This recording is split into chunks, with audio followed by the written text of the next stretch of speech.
Capítulo 5. Raimundo me telefoneó a la oficina. Me dijo que uno de sus amigos, a quien le había hablado de mí, me invitaba a pasar el día del domingo en su cabañuela, cerca de Argel. Contesté que me gustaría mucho ir, pero que había prometido dedicar el día a una amiga. Raimundo me dijo enseguida que también le invitaba a ella. La mujer de su amiga se sentiría muy contenta de no hallarse sola en medio de un grupo de hombres. Quise cortar enseguida porque sé que el patrón no le gusta que nos telefonen de fuera, pero Raimundo me pidió que esperase y me dijo que hubiera podido transmitirme la invitación por la noche, pero que quería advertirme de otra cosa. Había sido seguido todo el día por un grupo de árabes entre los cuales se encontraba el hermano de su antiguo amante. Si lo ves cerca de casa, avísame. Dije que quedaba convenido. Poco después el patrón me hizo llamar, y en el primer momento me sentí molesto porque pensé que iba a decirme que telefoneara menos y trabajara más, pero no era nada de eso. Me declaró que iba a hablarme de un proyecto todavía muy vago. Quería solamente tener mi opinión sobre el asunto. Tenía la intención de instalar una oficina en París que trataría directamente en esa plaza sus asuntos con las grandes compañías, y quería saber si estaría dispuesto a ir. Ello me permitiría vivir en París y también viajar una parte del año. Usted es joven y me parece que es una vida que debe de gustarle. Dije que sí, pero que en el fondo me era indiferente. Me preguntó entonces si no me interesaba un cambio de vida. Respondí que nunca se cambia de vida, que en todo caso todas valían igual y que la mía aquí no me disgustaba en absoluto. Se mostró descontento. Me dijo que siempre respondía con evasivas, que no tenía ambición y que eso era desastroso en los negocios. Volví a mi trabajo. Hubiera preferido no desagradarle, pero no veía razón para cambiar mi vida. Pensándolo bien, no me sentía desgraciado.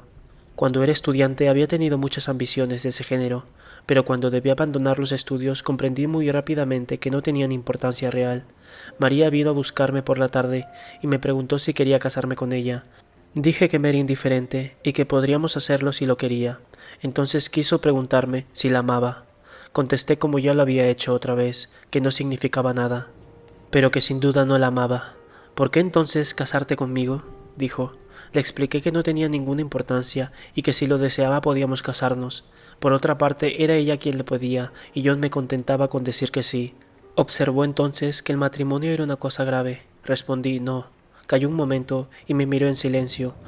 Luego volvió a hablar. Quería saber simplemente si habría aceptado la misma proposición hecha por otra mujer a la que estuviera ligado de la misma manera. Dije, naturalmente. Se preguntó entonces a sí misma si me quería, y yo no podía saber nada sobre este punto. Tras otro momento de silencio murmuró que yo era extraño, que sin duda me amaba por eso mismo, pero que quizá un día le repugnaría por las mismas razones. Como callara sin tener nada que agregar, me tomó sonriente del brazo y declaró que quería casarse conmigo. Respondí que lo haríamos cuando quisiera.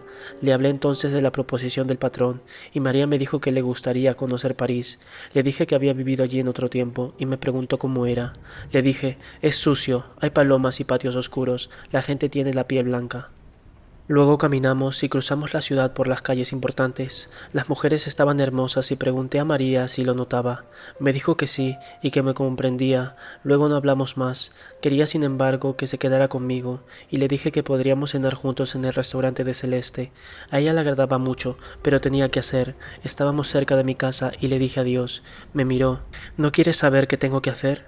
Quería de veras saberlo, pero no había pensado en ello, y era lo que parecía reprocharme. Se echó a reír ante mi aspecto cohibido y se acercó con todo el cuerpo para ofrecerme la boca. Cené en el restaurante de Celeste. Había comenzado a comer cuando entró una extraña mujercita que me preguntó si podía sentarse en mi mesa. Naturalmente que podía. Tenía ademanes bruscos y ojos brillantes en una pequeña cara de manzana. Se quitó la chaqueta, se sentó y consultó febrilmente la lista. Llamó a Celeste y pidió inmediatamente todos los platos con voz a la vez precisa y precipitada. Mientras esperaba los entremeses, abrió el bolso. Sacó un cuadradito de papel y un lápiz. Calculó de antemano la cuenta. Luego extrajo de un bolsillo la suma exacta, aumentada con una propina, y la puso delante de sí. En ese momento le trajeron los entremeses, que devoró a toda velocidad. Mientras esperaba el plato siguiente, sacó además del bolso un lápiz azul y una revista que publicaba los programas radiofónicos de la semana.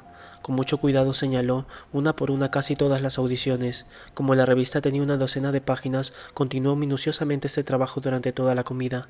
Yo había terminado ya, y ella seguía señalando con la misma aplicación. Luego se levantó, se volvió a poner la chaqueta con los mismos movimientos precisos de automata, y se marchó. Como no tenía nada que hacer, salí también y la seguí un momento. Se había colocado en el cordón de la acera y con rapidez y seguridad increíbles seguía su camino sin desviarse ni volverse. Acabé por perderla de vista y volver sobre mis pasos. Me pareció una mujer extraña, pero la olvidé bastante pronto. Encontré al viejo Salamano en el umbral de mi puerta. Le hice entrar y me enteró de que el perro estaba perdido, puesto que no se hallaba en la perrera. Los empleados le habían dicho que quizá lo hubieran aplastado. Había preguntado si no era posible que en las comisarías lo supiesen. Se le había respondido que no se llevaba cuenta de tales cosas porque ocurrían todos los días. Le dije al viejo Salamano que podía tener otro perro, pero me hizo notar con razón que estaba acostumbrado a este. Yo estaba acurrucado en mi cama y Salamano se había sentado en la silla delante de la mesa. Estaba enfrente de mí y apoyaba las dos manos en las rodillas. Tenía puesto el viejo sombrero. Magullaba frases incompletas bajo el bigote amarillento. Me fastidiaba un poco, pero no tenía nada que hacer y no sentía sueño. Por decir algo le interrogué sobre el perro. Me dijo que lo tenía desde la muerte de su mujer.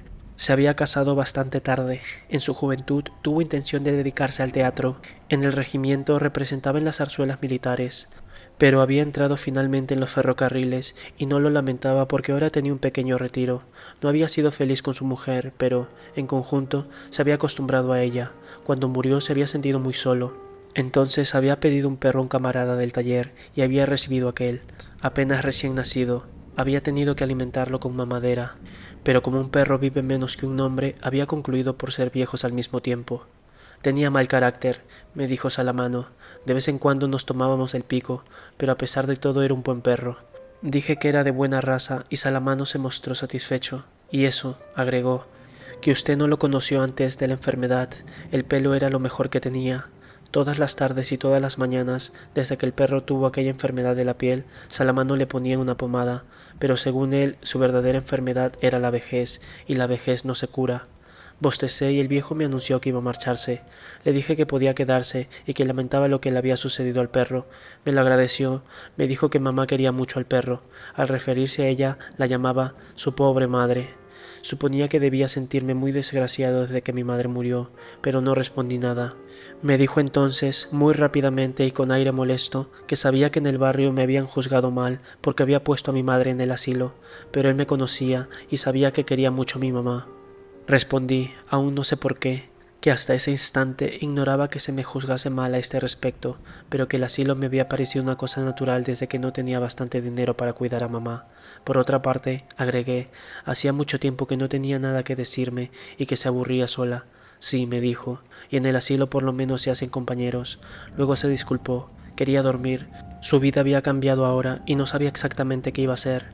Por primera vez desde que le conocía, me tendió la mano con gesto furtivo y sentí las escamas de su piel. Sonrió levemente y antes de partir me dijo, «Espero que los perros no ladren esta noche. Siempre me parece que es el mío». Capítulo 6. El domingo me costó mucho despertarme y fue necesario que María me llamara y me sacudiera. No habíamos comido porque queríamos bañarnos temprano. Me sentía completamente vacío y me dolía un poco la cabeza. El cigarro tenía un gusto amargo. María se burló de mí porque decía que tenía cara de entierro. Se había puesto un traje de tela blanca y se había soltado los cabellos. Le dije que estaba hermosa y rió de placer. Al bajar golpeamos en la puerta de Raimundo. Nos respondió que bajaba. En la calle, por el cansancio y también porque no habíamos abierto las persianas, la claridad del día, lleno de sol, me golpeó como una bofetada. María saltaba de alegría y no se cansaba de decir que era un día magnífico. Me sentí mejor y me di cuenta de que tenía hambre. Se lo dije a María, quien me señaló el bolso de hule donde había puesto las 2 mallas de baño y una toalla. Teníamos que esperar y oímos cómo Raimundo cerraba la puerta. Llevaba pantalones azules y camisa blanca de manga corta, pero se había puesto sombrero de paja, lo que hizo reír a María, y sus antebrazos eran muy blancos debajo de su vello oscuro. Yo estaba un poco repugnado, silbaba al bajar y parecía muy contento. Me dijo, «Salud, viejo», y llamó señorita María. La víspera habíamos ido a la comisaría y yo había atestiguado que la muchacha había engañado a Raimundo. No le costó a este más que una advertencia. No comprobaron mi afirmación. Delante de la puerta hablamos con Raimundo. Luego resolvimos tomar el autobús. La playa no estaba muy lejos, pero así iríamos más rápidamente. Raimundo creía que su amigo se alegraría al vernos llegar temprano. Íbamos a partir, cuando Raimundo, de golpe, me hizo una señal para que mirara de frente. Vi un grupo de árabes pegados contra el escaparate de la tabaquería. Nos miraban en silencio, pero a su modo. ni más ni menos que si fuéramos piedras o árboles secos. Raimundo me dijo que el segundo a partir de la izquierda era el individuo que parecía preocupado. Sin embargo, agregó que la historia ya estaba concluida. María no comprendía muy bien y nos preguntó de qué se trataba. Le dije que eran unos árabes que odiaban a Raimundo. Quiso entonces que partiéramos enseguida. Raimundo se rió y dijo que era necesario apresurarse. Nos dirigimos a la parada del autobús, que estaba un poco más lejos, y Raimundo me anunció que los árabes no nos seguían. Me volví, estaban siempre en el mismo sitio, y miraban con la misma indiferencia el lugar que acabábamos de dejar. Tomamos el autobús. Raimundo, que parecía completamente aliviado, no cesaba de hacerle bromas a María. Me di cuenta de que le gustaba, pero ella casi no le respondía. De vez en cuando me miraba riéndose. Bajamos a los arrabales de Argel. La playa no queda lejos de la parada del autobús, pero tuvimos que cruzar una pequeña meseta que domina el mar y que baja luego hacia la playa. Estaba cubierta de piedras amarillentas y de esfódelos blanquísimos que se destacaban en el azul, ya firme, del cielo. María se entretenía en deshojar las flores, golpeándolas en el bolso del hule. Caminamos entre filas de pequeñas casitas de cercos verdes o blancos, algunas hundidas con sus corredores bajo los tamarindos, otras desnudas en medio de las piedras. Desde antes de llegar al borde de la meseta podía verse al mar inmóvil y más lejos un cabo soñoliento y macizo en el agua clara. Un ligero ruido de motor se elevó hasta nosotros en el aire calmo, y vimos, muy lejos, un pequeño barco pescador que avanzaba imperceptiblemente por el mar deslumbrante. María recogió algunos lirios de roca. Desde la pendiente que bajaba hacia el mar vimos que había ya bañistas en la playa. El amigo de Raimundo vivía en una pequeña cabañuela de madera en el extremo de la playa. La casa estaba adosada a las rocas y el agua bañaba los pilares que la sostenían por el frente. Raimundo nos presentó. El amigo se llamaba Masón. Era un individuo grande, de cintura y espaldas macizas, con una mujercilla regordeta y graciosa, con acento parisense. Nos dijo enseguida que nos pusiésemos cómodos y que había peces fritos, que había pescado esa misma mañana. Le dije cuánto me gustaba su casa. Me informó que pasaba allí los sábados, los domingos y todos los días de asueto. Me llevo muy bien con mi mujer, agregó. Precisamente su mujer se ría con María. Por primera vez, quizás, pensé verdaderamente en que iba a casarme. Masón quería bañarse, pero su mujer y Raimundo no querían ir. Bajamos los tres y María se arrojó inmediatamente al agua. Masón y yo esperamos un poco. Hablaba lentamente y noté que tenía la costumbre de contemplar todo lo que decía con un y diré más, incluso cuando en el fondo no agregaba nada el sentido de la frase. A propósito de María me dijo, es deslumbrante, y diré más, encantadora. No presté más atención a ese tic porque estaba ocupado en gozar del bienestar que me producía el sol. La arena comenzaba a calentar bajo los pies. Contuve aún el deseo de entrar en el agua, pero concluí por decir a Masón, «¿Vamos?». Me zambullí. Él entró en el agua lentamente y se sumergió cuando perdió pie. Nadaba bastante mal, de manera que le dejé para reunirme con María. El agua estaba fría y me gustaba nadar. Nos alejamos con María y nos sentimos unidos en nuestros movimientos y en nuestra satisfacción. Hicimos la plancha mar adentro, y sobre mi rostro, vuelvo hacia el cielo, el sol secaba los últimos velos de agua que me corrían hacia la boca. Vimos que Masón regresaba a la playa para tenderse al sol. De lejos parecía enorme. María quiso que nadáramos juntos. Me puso detrás para tomarla por la cintura. Ella avanzaba a brazadas y yo la ayudaba agitando los pies. El leve ruido del agua removida nos siguió durante la mañana hasta que me sentí fatigado. Entonces dejé a María y volví nadando regularmente y respirando con fuerza. En la playa me metí boca abajo junto a Masón y apoyé la cara en la arena. Le dije, ¡qué agradable! Y él pensaba lo mismo. Poco después vino María. Me volví para verla llegar. Estaba completamente viscosa con el agua salada y sujetaba los cabellos hacia atrás. Se tendió lado a lado conmigo y los dos calores de su cuerpo y del sol me adormecían un poco. María me sacudió y me dijo que Masón había regresado a la casa. Teníamos que almorzar. Me levanté enseguida porque tenía hambre, pero María me dijo que no la había besado desde la mañana. Era cierto, y sin embargo habría querido hacerlo. «Ven al agua», me dijo. Corrimos para lanzarnos sobre las primeras olas, dimos algunas brazadas y ella se pegó contra mí. Sentí sus piernas en torno a las mías y la deseé. Cuando volvimos, Masón ya nos estaba llamando. Dije que tenía mucha hambre y Masón afirmó enseguida que yo le gustaba. El pan estaba sabroso, devoré mi parte de pescado, después había carne y papas fritas, todos comimos sin hablar. Masón bebía mucho vino y me servía sin descanso. Cuando llegó el café tenía la cabeza un poco pesada y luego fumé mucho. Masón, Raimundo y yo habíamos proyectado pasar juntos el mes de agosto en la playa, con gastos comunes. María nos dijo de golpe, «¿Saben qué hora es? Son las 11:30.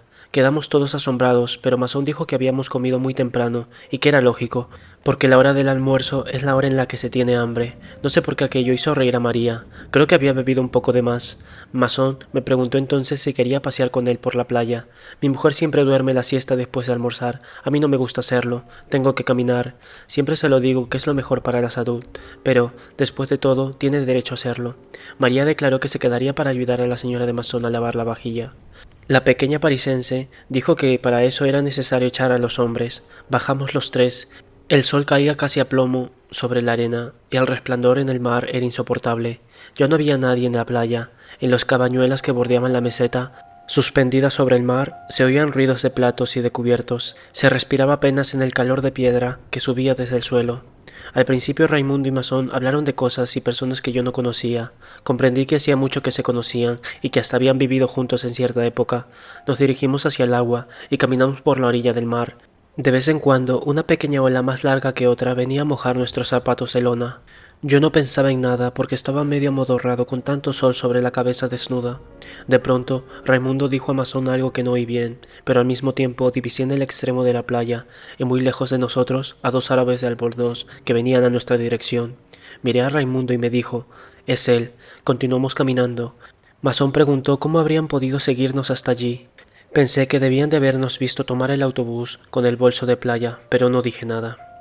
Los árabes avanzaban lentamente y estaban ya muchos más próximos. Nosotros no habíamos cambiado nuestro paso, pero Raimundo dijo, «Si hay Gresca, tú, Masón, tomas al segundo. Yo me encargo de mi individuo. Tú, Marsaut, si llega otro, es para ti». Dije, «Sí», y Masón metió las manos en los bolsillos. La arena recalentada me parecía roja ahora. Avanzábamos con paso parejo hacia los árabes. La distancia entre nosotros disminuyó regularmente. Cuando estuvimos a algunos pasos unos de otros, los árabes se detuvieron. Masón y yo habíamos disminuido el paso. Raimundo fue directamente hacia el individuo. No pude oír bien lo que le dijo, pero el otro hizo ademán de darle un cabezazo. Raimundo golpeó entonces por primera vez y llamó enseguida a Masón. Masón fue hacia aquel que se le había designado y golpeó dos veces con todas sus fuerzas. El otro se desplomó en el agua con la cara hacia el fondo y quedó algunos segundos así mientras las burbujas rompían en la superficie en torno de su cabeza. Raimundo había golpeado también al mismo tiempo y el otro tenía el rostro ensangrentado. Raimundo se volvió hacia mí y dijo, «Vas a ver lo que va a cobrar». Le grité, «¡Cuidado! ¡Tiene un cuchillo!». Pero Raimundo tenía ya el brazo abierto y la boca tajeada. Masón dio un salto hacia adelante, pero el otro árabe se había levantado y se había colocado detrás del que estaba armado. No nos atrevimos a movernos, retrocedimos lentamente sin dejar de mirarnos y detenernos a raya con el cuchillo. Cuando vieron que tenían bastante campo, huyeron rápidamente mientras nosotros quedamos clavados bajo el sol y Raimundo se apretaba el brazo, que goteaba sangre. Masón dijo inmediatamente que había un médico que pasaba los domingos en la meseta. Raimundo quiso ir enseguida, pero cada vez que hablaba, la sangre de la herida le formaba burbujas en la boca. Lo sostuvimos y regresamos a la cabañuela lo más pronto posible. Allí Raimundo dijo que las heridas eran superficiales y que podía ir hasta la casa del médico. Se marchó con Masón y me quedé para explicar a las mujeres lo que había ocurrido. La señora de Masón lloraba y María estaba muy pálida. A mí me molestaba darle explicaciones. Acabé por callarme y fumé mirando al mar. Hacia la 1:30 Raimundo regresó con Masón. Tenía el brazo vendado y un esparadrapo en el rincón de la boca. El médico le había dicho que no era nada, pero Raimundo tenía aspecto muy sombrío. Masón trató de hacerle reír, pero no hablaba más. Cuando dijo que bajaba a la playa le pregunté a dónde iba. Me respondió que quería tomar aire. Masón y yo dijimos que íbamos a acompañarle. Entonces montó en cólera y nos insultó. Masón declaró que no había que contrariarle, pero, de todos modos, le seguí. Caminamos mucho tiempo por la playa. El sol estaba ahora abrasador, se rompía en pedazos sobre la arena y sobre el mar. Tuve la impresión de que Raimundo sabía dónde iba, pero sin duda era una falsa impresión. En el extremo de la playa llegamos al fin a un pequeño manantial que corría por la arena hacia el mar detrás de una gran roca.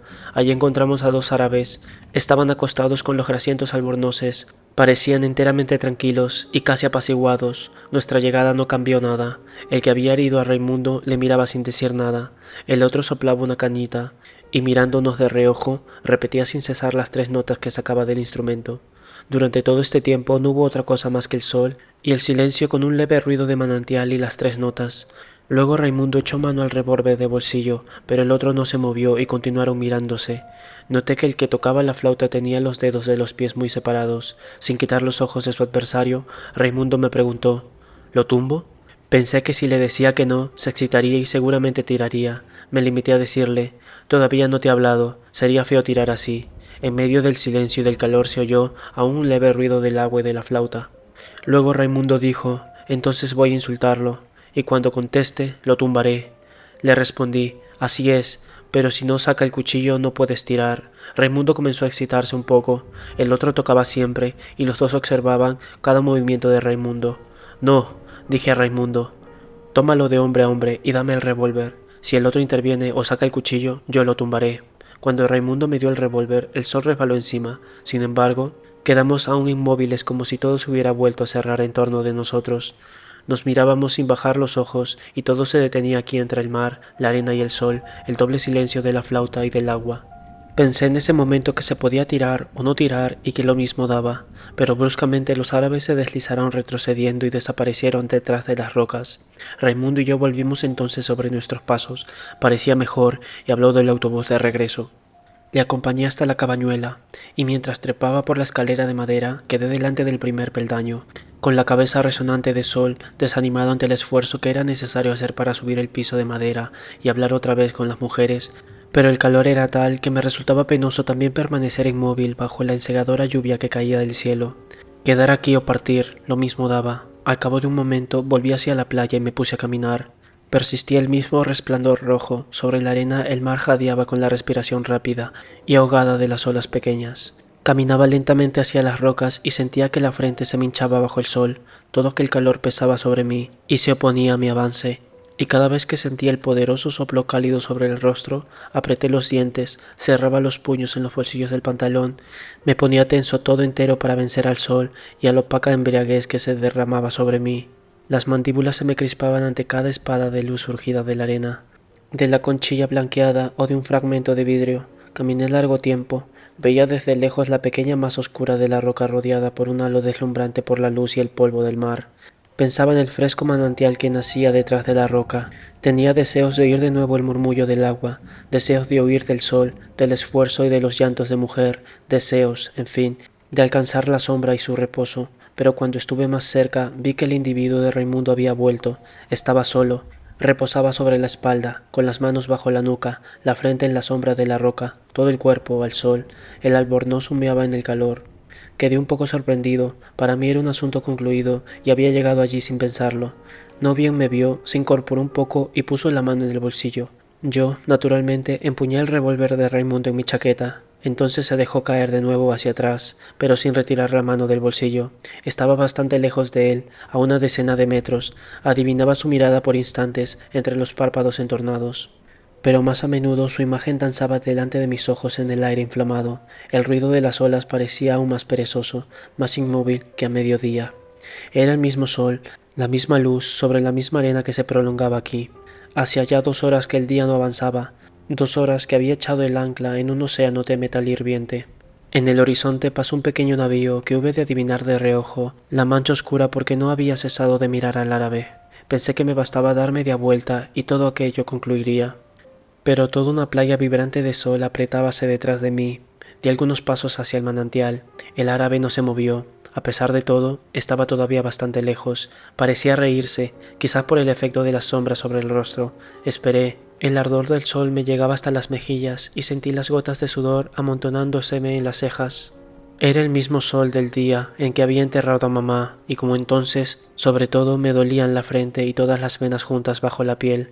Impelido por ese ardor que no podía soportar más, hice un movimiento hacia adelante. Sabía que era estúpido, que no iba a librarme del sol desplazándome un paso, pero di un paso, un solo paso hacia adelante, y esta vez, sin levantarse, el árabe sacó el cuchillo y me lo mostró bajo el sol. La luz se inyectó en el acero, y era como una hoja larga centellante que me alcanzara en la frente. En el mismo instante el sudor amontonado en las cejas corrió de golpe sobre mis párpados, y los recubrió con un velo tibio y espeso. Tenía los ojos ciegos detrás de esta cortina de lágrimas y de sal. No sentía más que los címbalos del sol sobre la frente e, indiscutiblemente, la refulgente lámina surgida del cuchillo, siempre delante de mí. La espada ardiente me roía las cejas y me penetraba en los ojos dolidos. Entonces todavía vaciló. El mar cargó un soplo espeso y ardiente.